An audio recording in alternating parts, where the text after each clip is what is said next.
Hi, my name is Reed Cawthon, and I had chapters 3 and 4 of our 50 Ways to Be More Persuasive book. So, chapter 3's title was What Common Mistake Causes Messages to Self-Destruct? And originally I thought this was going to be about commercials and things that lead for good messages and good intentions to fail just because of based on how the message was worded or there was one key error. I was kind of right. This chapter discusses several messages that were meant to cause one thing but ended up having the opposite effect. So they used an example about Arizona's petrified forest and national park. The sign says your heritage is being vandalized every day by theft, losses, or petrified wood 14 tons a year, mostly a small piece at a time.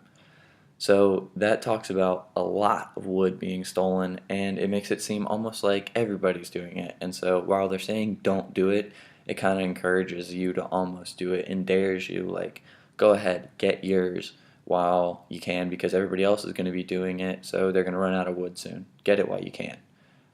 And realistically, that's not what was going on. About 3% of people were stealing, so that means 97% were abiding by the rules, and they were trying to get rid of the 3% that, were stealing.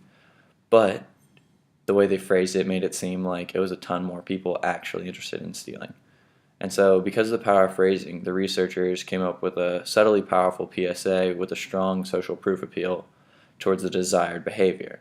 So, after that, just based on how they changed their wording, their phrasing led to 25.4% change towards the desired behavior. Not bad, honestly. Now, in chapter 4, its title was When Persuasion Might Backfire, How Do You Avoid the Magnetic Middle? I thought this was going to be more about people just sticking with the crowd and not being able to be persuaded to go towards a more reasonable or reliable product or message or something along those lines. Instead, this chapter was more about how people are drawn to the average once it's known.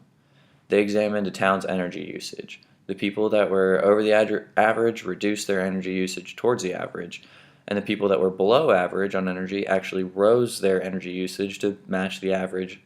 And so this just isn't good for anybody. So you need to be able to discourage bad behavior but encourage the good. And the way that they did that is on their energy cards they tried to give little stickers that would have a smiley face or a frowny face.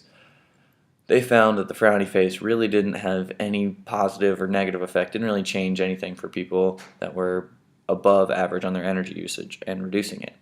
But they did find that the smiley faces helped to encourage people to keep their actual energy usage low and below the average, which is a very good thing to do.